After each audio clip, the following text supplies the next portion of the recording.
इन दिनों जॉर्डन और बहरीन पर जबरदस्त तरीके से कहर बरप रहा है। मैंने तब भी कहा था और अब भी कह रहा हूं कि दरअसल एक मिसाइल जब उड़ती है, चाहे वो गाइडेड मिसाइल हो या अनगाइडेड मिसाइल, दोनों मशीन के जरिए होती है और मशीन जो होती है उसमें सिर्फ बारूद भरा होता है। अगर वो मिसफायर कर जाए या उसे रोकने की कोशिश की जाए तो तबाही कहीं पर भी हो सकती है। जरूरी नहीं वो टारगेट को हिट करे। ये बात मैं आज इसलिए कह रहा हूं, पहली खबर दिखाऊंगा जॉर्डन में क्या हालात बने, दिखाऊंगा कितनी आसानी से अमेरिका के हेलीकॉप्टर को ईरान ने मार गिराया। उसको देखकर आप वाकई हैरत में पड़ जाएंगे। बड़ा आसानी से आईआरजीसी ने कंधे पर रखा एक मिसाइल लॉन्चर और बड़ी आसानी से टारगेट किया और वो हेलीकॉप्टर मार गिराया गया। यही नहीं, बहरीन के में जो 5th नेवल बेस है अमेरिका की, उस पर जब अटैक किया जा रहा था तो अमेरिका की तरफ से मिले हुए उस एयर डिफेंस सिस्टम का इस्तेमाल किया, जिसकी वजह से बहरीन में तबाही हो गई। जी हां, उसको रोका गया। वो मिसाइल एक ऐसी जगह जाकर गिरी जो बहरीन का अपना इलाका है। क्या क्या हुआ वो भी दिखाऊंगा और दिखाऊंगा। सवाल इस देश की सरकार से पूछना है, नहीं अपने देश की सरकार से पूछना अब जरूरी हो गया है। ट्रंप को थैंक यू कहें या कुछ भी कहें, क्योंकि ट्रंप ने मोदी जी के 12 साल सत्ता में होने पर बधाई दी, नेतन्याहू ने दी, और दोनों को थैंक यू कहते हुए नजर आ रहे हैं नरेंद्र मोदी साहब। लेकिन क्या उन 3 शोकाकुल परिवारों को से बात कर पाएंगे? क्या उन्हें आश्वस्त कर पाएंगे? क्या इस एवज में ट्रंप को लताड़ लगा पाएंगे कि देश के 3 नागरिकों की जान अमेरिका ने अपनी हसरत पूरी करने के लिए ले ली? आज आपको दिखाऊंगा वो अंदर से निकला हुआ, जहाज के अंदर से निकला हुआ वो वीडियो, जो आपको हैरत में नहीं डालेगा बल्कि आप रोंगटे खड़े कर देगा और गुस्से में भी लाएगा। नमस्कार, मैं ओम प्रज्वल गौतम और आप देख रहे हैं खबर चौक। सबसे पहले एक खबर मैं आपको दिखाने जा रहा हूं कि क्या हो रहा है वहां पर मिडिल ईस्ट के अंदर। पहले वो देख लीजिए। ये देखिए, ये देखिए, एक के बाद एक अटैक, एक के बाद एक अटैक वहां पर हो रहा है। ये मिसाइल गई, एक के बाद एक अटैक। देख रहे हैं आप, अमेरिका का पैट्रियट मिसाइल सिस्टम है जो जॉर्डन में लगा हुआ है। वो रोकने की कोशिश कर रहा है मिसाइल को, लेकिन रोक नहीं पा रहा। देखते जाइए, एक के बाद एक दागी जा रही है। कीमत, अब बार बार आपको क्या बताऊं कि हर एक इंटरसेप्टर की कीमत इतनी ज्यादा है कि अमेरिका को इस युद्ध में उतरने में काफी कुछ नुकसान उठाना पड़ा। ये देखिए, एक के बाद एक दागी जा रही है, एक के बाद एक। उधर से मिसाइलें ही मिसाइलें गिर रही हैं। ये सब कुछ निकलकर जॉर्डन के अंदर से आया, निकल के। जॉर्डन को बचाने के लिए उतरा सही अमेरिका, लेकिन कितना? जॉर्डन को बचाने के लिए भी नहीं, मैं बता दूं अपने मिलिट्री बेस को बचाने की कोशिश पर है, लेकिन सब धुआं धुआं कर दिया गया।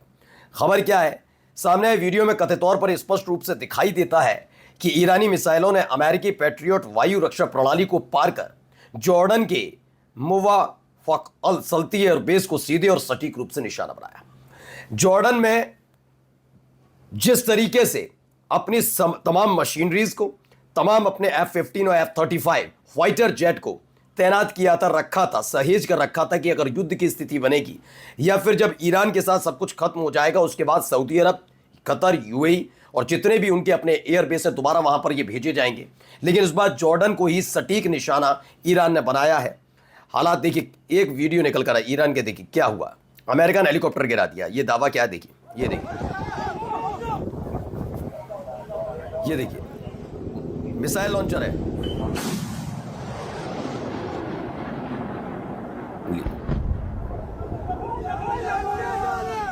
तो एक खबर भी है, हेलीकॉप्टर, यूएस हेलीकॉप्टर को ईरान ने मार गिराया तो भड़के डोनाल्ड ट्रंप। हुंकार, अब हम देंगे करारा जवाब। ये बार बार हो रहा है। और कुछ सोचिए कैसे हाथ में एक केवल एक सिस्टम पकड़ा, ठीक है, उस सिस्टम को लेने के बाद जो, मतलब सोचिए, हैंड ग्रेनेड की समझ लीजिए एक तरीके से, हाथ से मिसाइल लॉन्चर से मिसाइल लॉन्च की जा रही है। सामने एक हेलीकॉप्टर अटैक करने आ रहा है, ये दिख रहा है। वो जा नहीं रहा था, वो आ रहा था।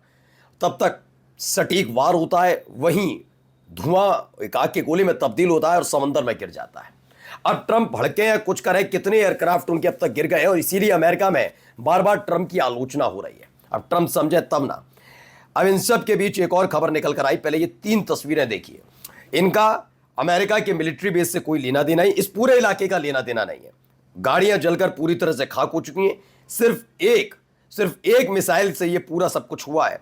क्या हुआ है मैं बताता हूं। देखिए दूसरी तरफ पूरा इलाका कैसा धुआं धुआं काला पड़ चुका है। कबाड़ में तब्दील गाड़ियां और खंडर में तब्दील हो गई ये इमारत। ये 3 तस्वीरें बताने के लिए काफ़ी हैं कि मिसाइल जब उड़ती है तो उसे रोका जाता है तो भी नुकसान देशों को उठाना पड़ता है। खबर बहरीन से निकली है। बहरीन में 5th नेवल बेस है अमेरिका का, जो पिछली बार भी उसे ध्वस्त किया था, तबाह किया था, और अब भी कुछ ऐसे हालात हैं। बहरीन को ईरानी हमलों से बचाने के लिए तैनात अमेरिकी इंटरसेप्टर मिसाइलों की ईरानी मिसाइलों से टक्कर हुई। मैंने कहा ना 70% गिर रही हैं सही जगह, कुछ 30% ऐसी हैं जिस मिसाइलों को रोका जा रहा है। उन्हीं में से एक मिसाइल आकर इस इलाके में गिरी। अमेरिकन जो इंटरसेप्टर मिसाइल है उन्होंने जाकर ईरान की मिसाइलों को टक्कर दी।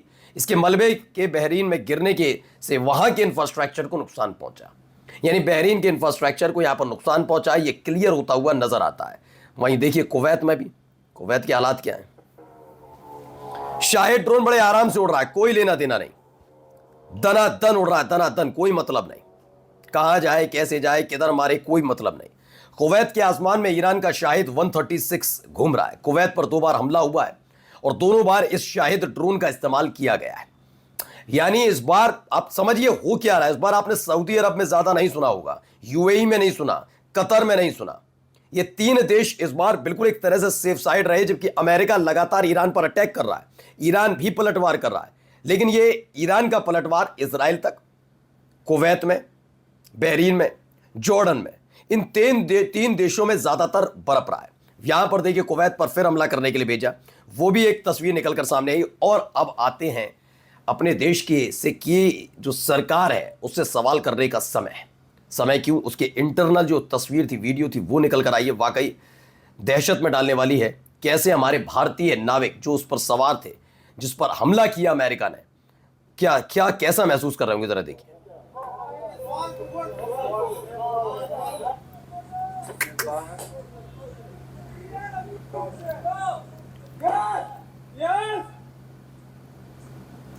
ये देख रहे हैं, नो स्मोकिंग, सेफ्टी फर्स्ट। और देखिए धुआं कितना प्रचंड है, आप अंदाजा लगाइए हमला कितना बड़ा होगा।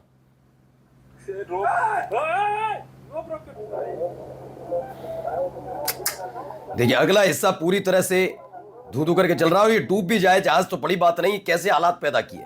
ये अमेरिका की तरफ से किया गया हमला, और बेशर्मी के साथ अमेरिका ने स्वीकार भी किया। उसने कहा हाँ हमने हमला किया, नहीं मान रहे थे। ये हमारा दोस्त देश है, ट्रंप हमारे प्रधानमंत्री के दोस्त हैं। ईरान के आईआरजीसी ने भारतीय वीएलसीसी सनमार हेराल्ड पर फायरिंग की। इंडियन झंडे वाले super tanker Sanmar Herald 2 million barrel Iraqi crude ले जा रहा को स्ट्रेट ऑफ हॉर्मुज में मंजूरी मिलने के बावजूद ईरान की रिवोल्यूशनरी ने फायरिंग कर दी है, ऐसा दावा किया जाए कि ऐसा नहीं है। खबर अमेरिका की तरफ से है, और देखिए उसकी तस्वीर भी सामने आई है। ये दूसरे तरह के लोग हैं, ये देखिए अब ईरान को बदनाम करने की चाल चली जा रही है। अभी तक ईरान ने किसी पर हमला किया बड़ी बात नहीं खबर है, अमेरिका कर चुका है। देखिए उसकी वीडियो भी अनक्लासिफाइड, ये अमेरिका की तरफ से उसी जहाज पर किए गए हमले की वीडियो है। देखिए अगला हिस्सा जो है उस पर अटैक किया था, देखिए कैसे ये अटैक हुआ, और इसके पीछे ईरान की चाल बताई जा रही है। कौन ये लोग हैं आप समझिए, कैसे अंधभक्त किस्म के लोग हैं, वो ईरान की चाल बता रहे हैं। वैश्विक स्तर पर कहीं पर भी इसकी चर्चा नहीं, और खुद मान रहा है। कौन मान रहा है? खुद अमेरिका मान रहा है कि उसने अटैक किया है। अब इसमें क्या है, खबर है कि ओमान तट पर भारतीय जहाज पर हुए अमेरिकी हमले में 3 भारतीयों की मौत की पुष्टि हुई है। लेकिन ऐसे भी मुकेश भाकर नाम के लोग भी हैं जो क्या कह रहे हैं, ईरान ने हमला किया है, जबकि ईरान ने कोई हमला नहीं, अमेरिका ने हमला किया है। नमस्कार।